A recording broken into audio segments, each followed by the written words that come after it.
നമ്മുടെ മനസ്സും ശരീരവും കണക്ട് ചെയ്യുന്ന ഒരു പ്രക്രിയയാണ് ശ്വസനം. നമ്മുടെ മനസ്സിലുണ്ടാകുന്ന വികാരങ്ങൾ ശ്വാസോച്ഛ്വാസഗതിയിൽ വ്യത്യാസം വരുത്തുകയും അത് നമ്മുടെ ശരീരത്തിൽ അനുഭവപ്പെടുകയും ചെയ്യുന്നു.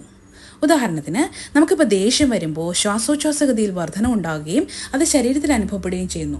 നമ്മൾ ശാന്തരായിരിക്കുന്ന സമയത്ത് നമ്മുടെ ശ്വാസോച്ഛ്വാസഗതിയും ശാന്തമായിരിക്കും. അപ്പോൾ നമ്മുടെ ശരീരവും മനസ്സും ശ്വസനവും കണക്റ്റഡ് ആണ്. നമ്മൾ വിചാരിച്ചാൽ ഈ പ്രോസസ്സിനെ നമുക്കൊന്ന് റിവേഴ്സ് ചെയ്യാൻ പറ്റും.